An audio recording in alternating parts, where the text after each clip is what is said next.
चलिए बिना देर किए पहले प्रश्न से शुरुआत करेंगे।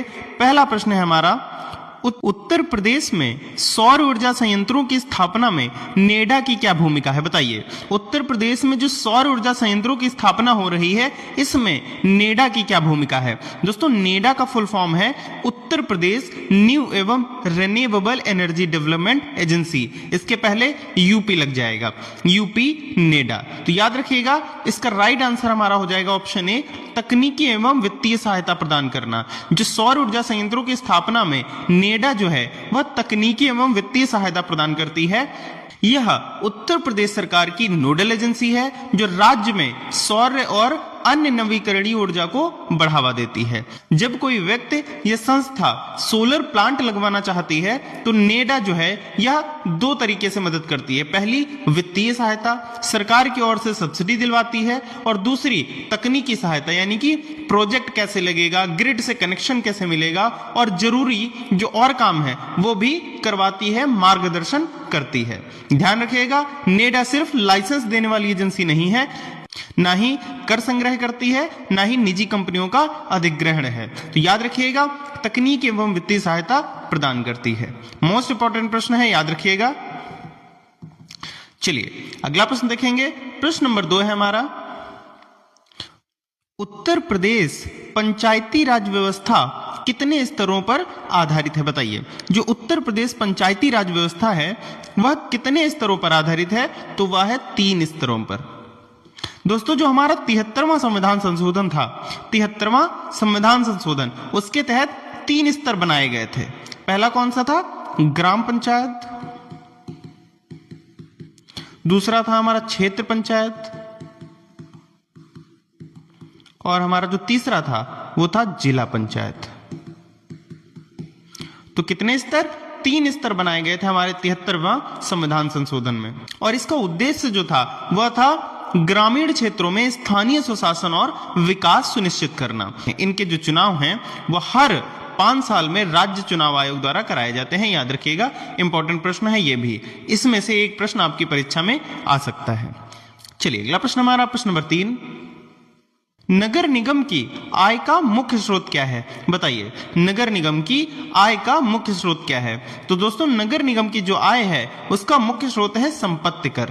कैसा है? संपत्ति कर। दोस्तों, वह अन्य जगह से भी कर वसूलती है, जैसे कि जल कर, जो आप पानी का टैक्स देते हैं, और उसके बाद मनोरंजन कर, जो आप सिनेमा में मूवी देखने जाते हैं, और पार्किंग कर।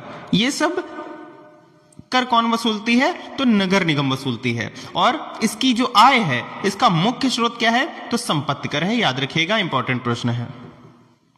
चलिए अगला प्रश्न हमारा, प्रश्न नंबर 4, उत्तर प्रदेश गुंडा एवं समाज विरोधी गतिविधियां निवारण अधिनियम का मुख्य उद्देश्य क्या है? बताइए, जो हमारा गुंडा अधिनियम है इसका मुख्य उद्देश्य क्या है? बताइए।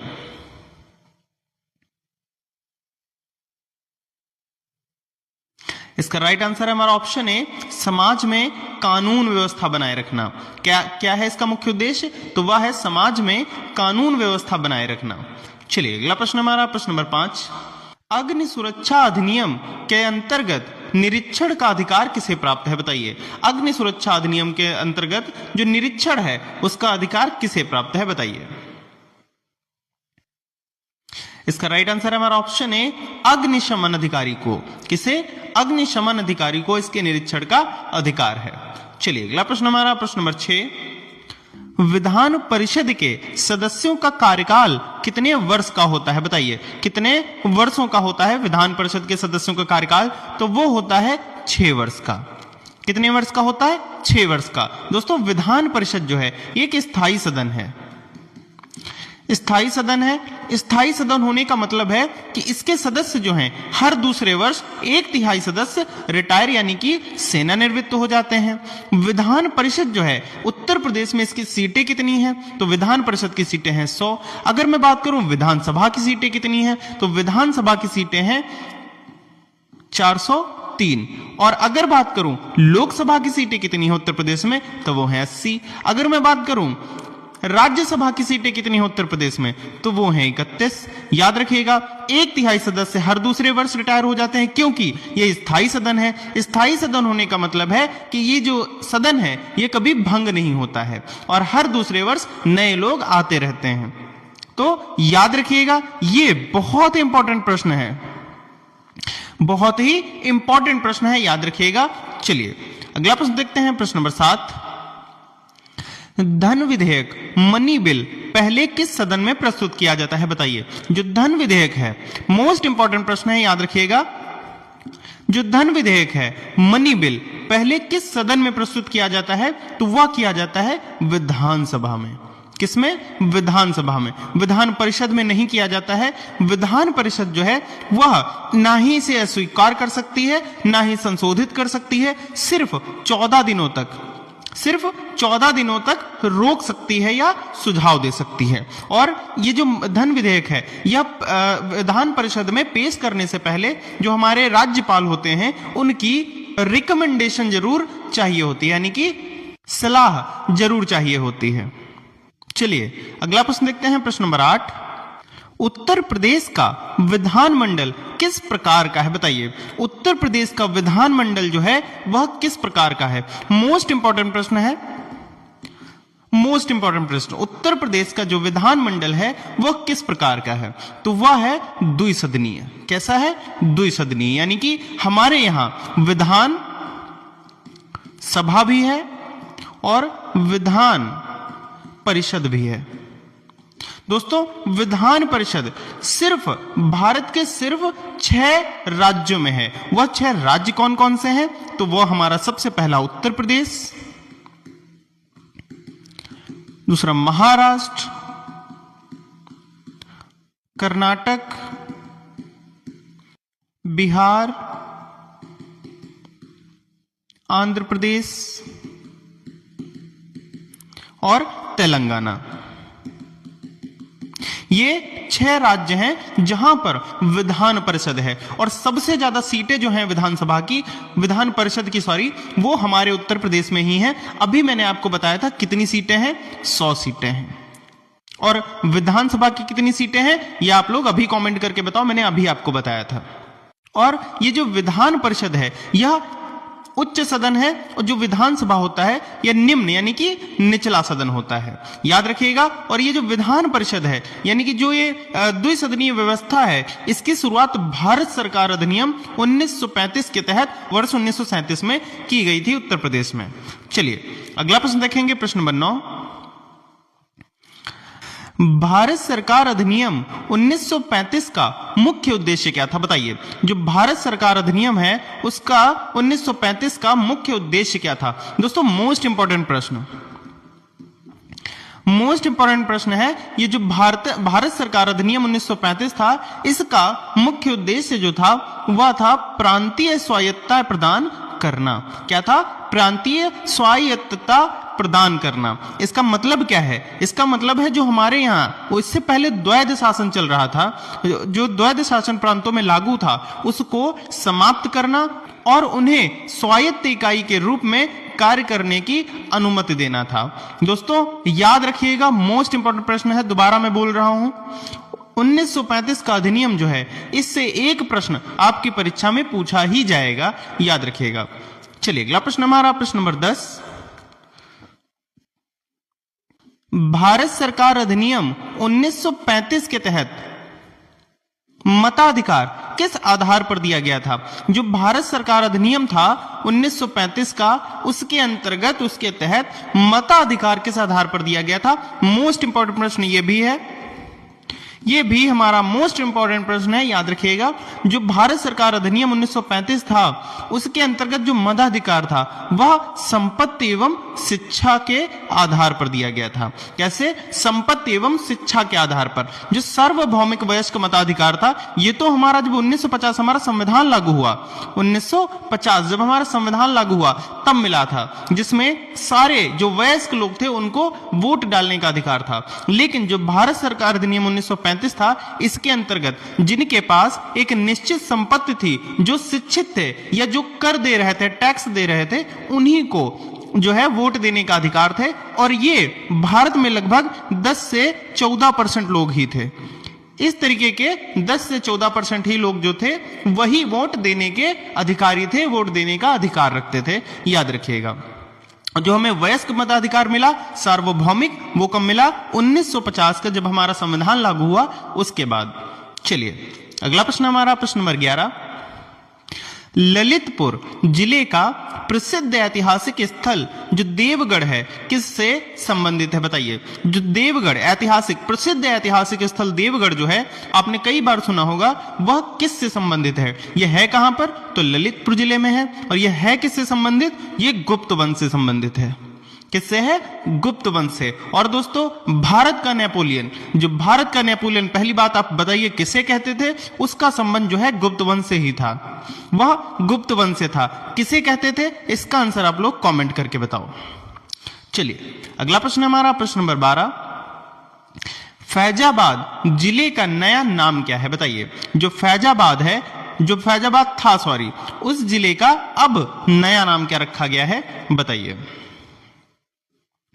दोस्तों इस प्रश्न का आंसर आप लोगों में बहुत सारे लोग नहीं जानते होंगे कि फैजाबाद जिले का जो नया नाम है वह अयोध्या रखा गया है।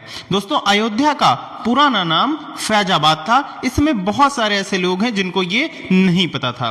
2018 में कब रखा गया? 2018 में फैजाबाद जिले का नाम बदलकर अयोध्या रखा गया।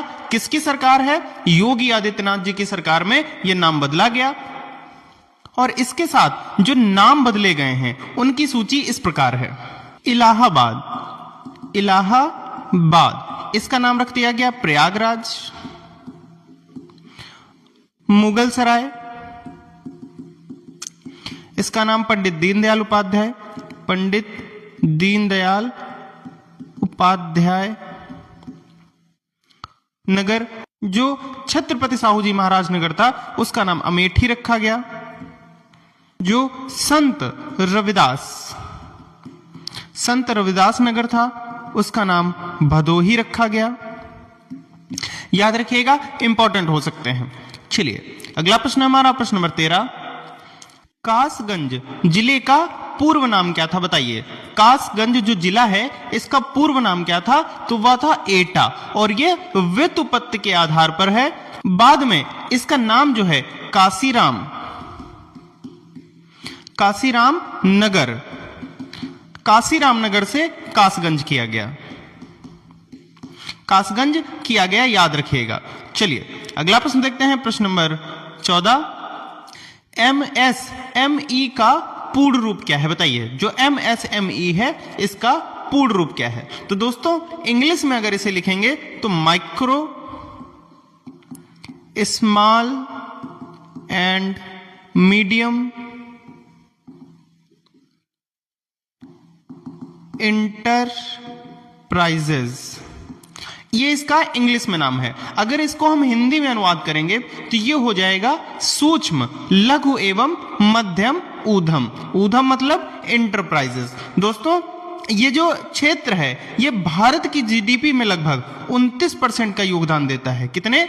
29% का। भारत की जीडीपी में 29% का योगदान देता है।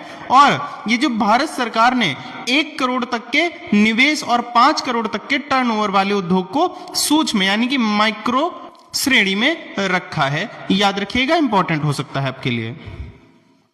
चलिए अगला प्रश्न हमारा प्रश्न नंबर 15। मुख्यमंत्री अभ्युदय योजना किससे संबंधित है? बताइए। जो मुख्यमंत्री अभ्युदय योजना है यह किससे संबंधित है? आपसे पूछ रहा है, बताइए। दोस्तों पहले भी मैं बता चुका हूं, जो मुख्यमंत्री अभ्युदय योजना है वह निःशुल्क कोचिंग सुविधा प्रदान करती है।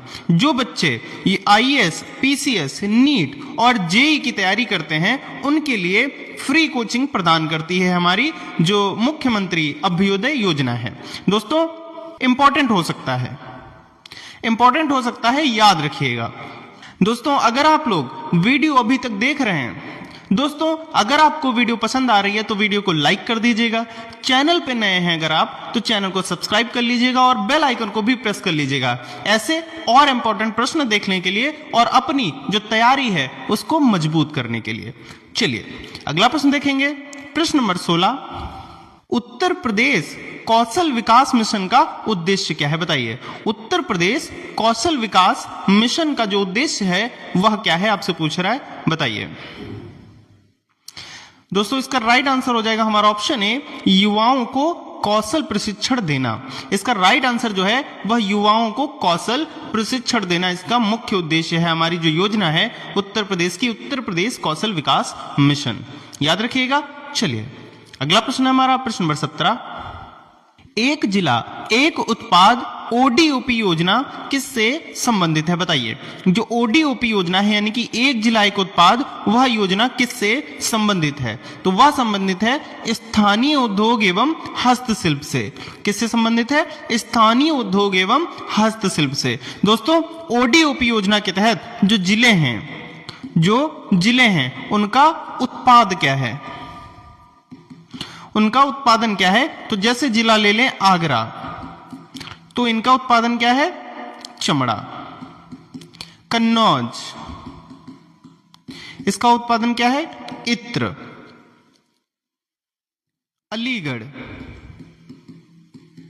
अलीगढ़ का उत्पादन क्या है, मेटल हस्तशिल्प। और दोस्तों अगर मैं बात करूं वाराणसी की, तो वाराणसी किसके लिए प्रसिद्ध है, तो बनारसी साड़ी। ये सब क्या है, ये जिले हैं और ये उत्पादन हैं। चलिए अगला प्रश्न देखते हैं, प्रश्न नंबर 18। उत्तर प्रदेश भारत के किस भाग में स्थित है बताइए। जो उत्तर प्रदेश है वह भारत के किस भाग में है, आपसे पूछ रहा है, तो बताइए। उत्तर प्रदेश जो है हमारे भारत के किस भाग में है, तो वह है उत्तरी भारत, यानी कि उत्तर के भाग में है। जैसे कि कभी हम मैप देखते हैं,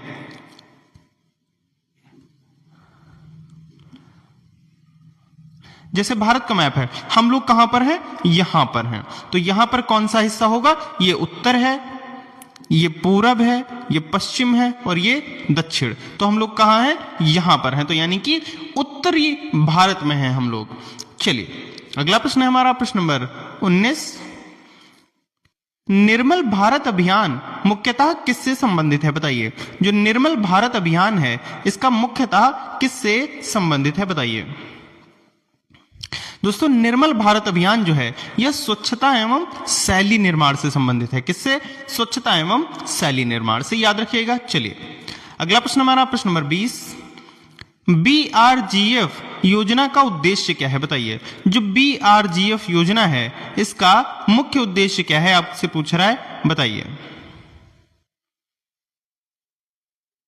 इसका राइट आंसर है हमारा ऑप्शन ए, पिछड़े क्षेत्रों का विकास। बीआरजीएफ योजना जो है इसका मुख्य उद्देश्य है पिछड़े क्षेत्रों का विकास। दोस्तों जो बीआरजीएफ है इसका फुल फॉर्म है पिछड़ा क्षेत्र अनुदान निधि, और इसकी शुरुआत फरवरी 2007 में की गई थी पंचायती राज मंत्रालय द्वारा। किसके द्वारा, पंचायती राज मंत्रालय के द्वारा, याद रखिएगा, इंपॉर्टेंट प्रश्न हो सकता है। चलिए अगला प्रश्न हमारा प्रश्न नंबर 21। योगी आदित्यनाथ उत्तर प्रदेश के किस क्रम के मुख्यमंत्री हैं। दोस्तों आपसे पूछ रहा है कितने नंबर के मुख्यमंत्री हैं, आपसे पूछ रहा है ये प्रश्न। योगी आदित्यनाथ जो है उत्तर प्रदेश के किस क्रम के मुख्यमंत्री हैं, तो वो हैं 21वें नंबर के। कितने नंबर के, 21वें नंबर के मुख्यमंत्री हैं। और दोस्तों इन्होंने सबसे पहले मुख्यमंत्री के पद पर कब शपथ ली थी, 2017 में। और अगर मैं बात करूं, ये उत्तर प्रदेश के इतिहास के सबसे लंबे समय तक सेवा करने वाले मुख्यमंत्री बन गए हैं। इन्होंने किसको पीछे छोड़ा है, तो संपूर्णानंद को। और अगर मैं इनके राजनीतिक जीवन की बात करूं तो ये 1998 से 2017 लगभग 5 बार, कितनी बार, 5 बार जो गोरखपुर जिला है वहां के सांसद रहे हैं। और वर्तमान में ये क्या है, तो गोरखपुर के शहरी क्षेत्र के विधायक हैं। याद रखिएगा, इंपॉर्टेंट है, हो सकता है प्रश्न में आपसे आ जाए, ये प्रश्न पूछा जाए। चलिए अगला प्रश्न है हमारा प्रश्न नंबर 22। निम्नलिखित में से सही सुमेलित युग्म कौन सा है बताइए। निम्नलिखित में से सही सुमेलित युग्म, यानी कि जो सही युग्म जुड़ा हुआ है, जो सही युग्म है, सही सुमेलित है, वह कौन सा है। बाकी इसमें 3 गलत हैं। तो दोस्तों सहारनपुर जो है क्या चाय के लिए है, नहीं। ये है किसके लिए, तो सहारनपुर जो है वह लकड़ी की नक्काशी। लकड़ी की नक्काशी के लिए प्रसिद्ध है। लखनऊ सेब के लिए है? बिल्कुल नहीं है। यह है किसके लिए? तो चिकनकारी। और चिकनकारी और जरी जरदोजी के लिए, जरी जरदोजी इसके लिए प्रसिद्ध है। गोरखपुर कॉफी के लिए प्रसिद्ध है? बिल्कुल नहीं। गोरखपुर है काहे के लिए? तो गोरखपुर है टेराकोटा, टेराकोटा एवं रेडीमेड गारमेंट्स के लिए। तो दोस्तों इसका राइट आंसर जो है ऑप्शन है, भदोही कालीन के लिए प्रसिद्ध है, यानी कि ये सही है, हमारा युग में जो है सही सुमेलित है, याद रखिएगा। ये इंपॉर्टेंट प्रश्न है। ओडीओपी योजना से एक प्रश्न तो आपकी परीक्षा में आएगा ही आएगा, लिख के ले लीजिए। चलिए अगला प्रश्न हमारा प्रश्न नंबर 23। चिकनकारी कला उत्तर प्रदेश के किस शहर से संबंधित है? चिकनकारी दोस्तों अभी मैंने आपको बताया, जो चिकनकारी कला है यह उत्तर प्रदेश के किस जिले से संबंधित है, किस शहर से संबंधित है? तो यह है लखनऊ से। किससे संबंधित है? लखनऊ से। चलिए अगला प्रश्न हमारा प्रश्न नंबर 23। निम्नलिखित में से कौन सा लोक नृत्य उत्तर प्रदेश से संबंधित है? बताइए कौन सा लोक नृत्य जो है वह उत्तर प्रदेश से संबंधित है? इसका राइट आंसर है हमारा ऑप्शन ए, रासलीला। दोस्तों रासलीला जो है यह उत्तर प्रदेश के ब्रज क्षेत्र का एक प्रमुख लोक नृत्य है और जो भगवान कृष्ण की बाल लीलाओं और गोपियों के साथ उनके नृत्य पर आधारित है, याद रखिएगा। चलिए अगला प्रश्न हमारा प्रश्न नंबर 24। उत्तर प्रदेश संगीत नाटक अकादमी किससे संबंधित है? जो उत्तर प्रदेश संगीत नाटक अकादमी है वह किससे संबंधित है? तो वो संगीत एवं नाटक से संबंधित है, ना कि कृषि, ना कि औद्योगिक और ना ही खेल विकास। किससे संबंधित है? संगीत एवं नाटक से संबंधित है उत्तर प्रदेश संगीत नाटक अकादमी। चलिए अगला प्रश्न हमारा प्रश्न नंबर 25। उत्तर प्रदेश का प्रसिद्ध बौद्ध स्तूप कहां स्थित है? बताइए जो उत्तर प्रदेश का प्रसिद्ध बौद्ध स्तूप है यह कहां पर स्थित है? तो दोस्तों बहुत ही इंपॉर्टेंट है और कई बार परीक्षा में पूछा भी गया है कि जो बौद्ध स्तूप है, उत्तर प्रदेश का जो प्रसिद्ध बौद्ध स्तूप है वो कहां स्थित है? तो वो है सारनाथ में। कहां स्थित है? सारनाथ में स्थित है। और दोस्तों यहीं पर सारनाथ में भगवान बुद्ध ने अपना पहला उपदेश दिया था। और दोस्तों जो घमेक स्तूप है यह भी कहां स्थित है? यहीं पर, याद रखिएगा, इंपॉर्टेंट है। चलिए अगला प्रश्न हमारा प्रश्न नंबर 26। निम्नलिखित में से कौन सी नदी पूर्णतया उत्तर प्रदेश के भीतर बहती है? दोस्तों कौन सी ऐसी नदी है जो पूर्णतया उत्तर प्रदेश के ही भीतर बहती है? दोस्तों तो वो कौन सी नदी है? गोमती नदी। कौन सी नदी है? गोमती नदी। इसका उद्गम कहां पर होता है? तो उत्तर प्रदेश के एक जिले में पीलीभीत उद्गम होता है, पीलीभीत में। और यह गाजीपुर के पास गंगा नदी में मिल जाती है। कहां पर? गंगा नदी में मिल जाती है, गाजीपुर के पास। और यह कितने किलोमीटर का डिस्टेंस ट्रेवल करती है? तो 940 किलोमीटर। उद्गम स्थल है वो कहां है?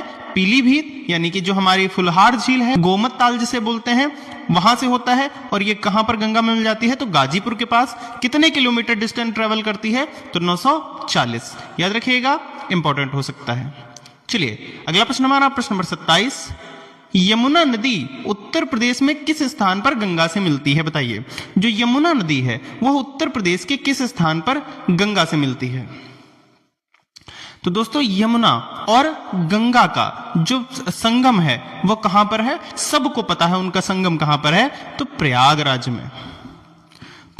में संगम है। और दोस्तों प्रयागराज में ही कुंभ मेला लगा था इस बार। और ये जो संगम होता है इसे ही त्रिवेणी संगम बोलते हैं,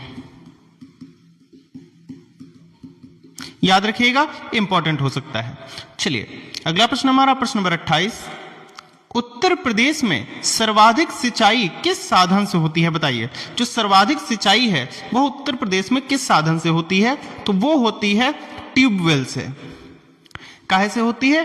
ट्यूबवेल या नलकूप से होती है। 70% से भी ज्यादा का हिस्सा जो है उसकी सिंचाई ट्यूबवेल या नलकूपों से होती है। चलिए अगला प्रश्न हमारा प्रश्न नंबर 29। पानी का रासायनिक सूत्र क्या है बताइए। जो पानी है, पानी का रासायनिक सूत्र या पानी का रासायनिक सूत्र क्या है आपसे पूछ रहा है, बताइए। जो पानी है उसका रासायनिक सूत्र क्या होता है, तो वह होता है H2O। क्या होता है, H2O होता है। जो CO2 होता है वो क्या होता है, तो कार्बन डाइऑक्साइड होता है, कार्बन डाइऑक्साइड। और जो O2 है, O2 दोस्तों क्या होता है, जो O2 है यह हमारा ऑक्सीजन होता है। ये सूत्र हैं। और जो NaCl है ये क्या है, तो ये है सोडियम। तो पानी का जो रासायनिक नाम है वो क्या है, H2O। याद रखिएगा, हो सकता है आपकी परीक्षा में ऐसे ही एज इट इज आपकी परीक्षा में छप के आ जाए। चलिए अगला प्रश्न हमारा प्रश्न नंबर 30। प्लासी का युद्ध किस वर्ष हुआ था बताइए। जो प्लासी है या युद्ध जो है प्लासी का, वह किस वर्ष हुआ था, तो वह हुआ था 23 जून को, 23 जून 1757 को। यानी कि राइट आंसर हमारा ऑप्शन ए हो जाएगा। 23 जून 1757 का बंगाल के नवाब सिराजुद्दौला और रॉबर्ट क्लाइव, जो कि अंग्रेजों का नेतृत्व कर रहा था, उनके बीच में हुआ था। और इसका जो परिणाम है वह अंग्रेजों ने यह युद्ध जीत लिया था और भारत में ब्रिटिश साम्राज्य की नींव रखी थी। याद रखिएगा। और एक दो जैसे कि बक्सर का युद्ध, बक्सर का युद्ध की अगर बात करें ये हुआ 1764 में। अगर बात करें प्लासी तो वो हो गया 1857 का क्रांति, 1857 की क्रांति, भारत का प्रथम स्वतंत्रता संग्राम, स्वतंत्रता संग्राम। भारत का प्रथम स्वतंत्रता संग्राम किसे बोलते हैं, 1857 की क्रांति या 1857 का विद्रोह। फिर 1947 में क्या हुआ, तो अपना भारत जो है स्वतंत्र हो गया, स्वतंत्र शासन की स्थापना हो गई। चलिए अगला प्रश्न हमारा प्रश्न नंबर 31। रामाभार स्तूप उत्तर प्रदेश के किस जिले में स्थित है बताइए। रामाभार स्तूप जो है वह उत्तर प्रदेश के किस जिले में स्थित है, तो वह है कुशीनगर में। कहां स्थित है, कुशीनगर में स्थित है। चलिए अगला प्रश्न हमारा प्रश्न नंबर 32। बुंदेलखंड क्षेत्र में फसल की कटाई के समय कौन सा लोक नृत्य किया जाता है बताइए। बुंदेलखंड क्षेत्र में फसल की कटाई के समय कौन सा लोक नृत्य किया जाता है, तो वह किया जाता है सैरा नृत्य। कैसा, सैरा नृत्य। याद रखिएगा, कई बार ये परीक्षाओं में आ चुका है, तो ये आपकी परीक्षा में हो सकता है आ जाए। चलिए अगला प्रश्न हमारा प्रश्न नंबर 33। नवंबर 2000 में उत्तराखंड बनने से पहले उत्तर प्रदेश विधानसभा में कुल कितनी सीटें थी दोस्तों। 9 नवंबर 2000 को जो हमारा उत्तराखंड है यह उत्तर प्रदेश से अलग हो गया था। उससे पहले पूछ रहा है कि जब अलग हुआ उससे पहले जो है विधानसभा की सीटें कितनी थी, पूरे ये जो प्रांत था अपना उत्तर प्रदेश, इसमें सीटें कितनी थी, तो ये थी 425। उसके बाद जब ये अलग हो गया तो वर्तमान में विधानसभा की सीटें कितनी हैं उत्तर प्रदेश में, अभी मैंने आपको बताया था 403। कितनी सीटें हैं, 403। चलिए अगला प्रश्न हमारा प्रश्न नंबर 34। भारत के कुल भौगोलिक क्षेत्रफल का कितना प्रतिशत हिस्सा जो है उत्तर प्रदेश के पास है बताइए। भारत के कुल भौगोलिक क्षेत्रफल का कितना प्रतिशत है उत्तर प्रदेश के पास, तो वो है 7.33%। कितना है, 7.33%। तो भारत का क्षेत्रफल है कितना, तो 32,87,263 वर्ग किलोमीटर। और उत्तर प्रदेश का जो हमारा क्षेत्रफल है उत्तर प्रदेश का वह कितना है, तो वह है 2,40,928 वर्ग किलोमीटर। तो यह इसका कितने परसेंट होगा जाके, तो होगा 7.33%। यानी कि 32,87,263 का जो 7% है, 7.33%, वो होगा जाके 2,40,928। याद रखिएगा, इंपॉर्टेंट प्रश्न हो सकता है। चलिए अगला प्रश्न हमारा प्रश्न नंबर 35। जनगणना 2011 के अनुसार उत्तर प्रदेश की कुल साक्षरता दर यानी कि पढ़े लिखे लोग कितने प्रतिशत हैं बताइए। 2011 की जनगणना के अनुसार, तो वो है 67.72%। कितना? 67.72%, यानी कि 67.72% लोग ही पढ़े लिखे हैं। तो बचे जो 32.28% वो लोग अभी भी अनपढ़ हैं उत्तर प्रदेश के। याद रखिएगा, बहुत इंपॉर्टेंट है। और दोस्तों, जो नोएडा है वह उत्तर प्रदेश का सबसे अधिक साक्षरता वाला जिला है, लगभग 80.12%। और सबसे कम साक्षरता वाला जिला जो है वो है श्रावस्ती। इसमें साक्षरता दर जो है वो लगभग 46.74% है। तो सबसे ज्यादा साक्षरता वाला जिला नोएडा और सबसे कम साक्षरता वाला जिला श्रावस्ती, याद रखिएगा। चलिए अगला प्रश्न हमारा, प्रश्न नंबर 36। राज्य में सबसे कम साक्षरता वाला जिला कौन सा है? दोस्तों, मैंने अभी आपको बताया जो उत्तर प्रदेश में सबसे कम साक्षरता है वह कितनी है और कहां है, तो वह है श्रावस्ती में। कितनी है? 46.74। और सबसे कम पढ़ी लिखी जनसंख्या जो है वह कहां है? श्रावस्ती में। चलिए अगला प्रश्न हमारा, प्रश्न नंबर 37।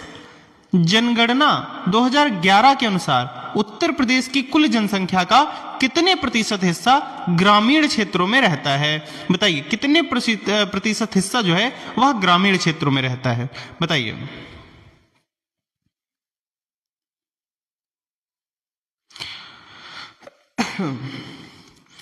इसका राइट आंसर है हमारा ऑप्शन बी 77.73।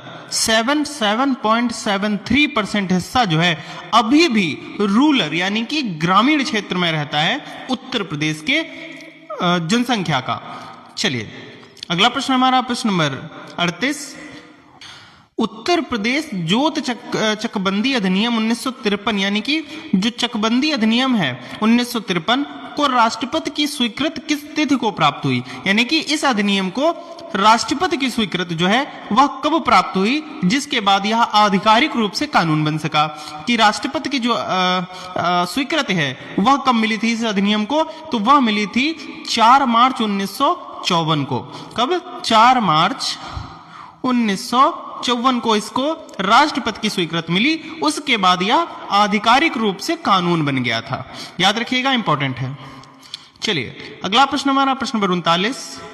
उत्तर प्रदेश का कौन सा शहर सॉफ्टवेयर और आईटी हब के रूप में सबसे अधिक विकसित है और जिसे राज्य का शो विंडो कहा जाता है? बताइए, राज्य का शो विंडो कहा जाता है, बताइए।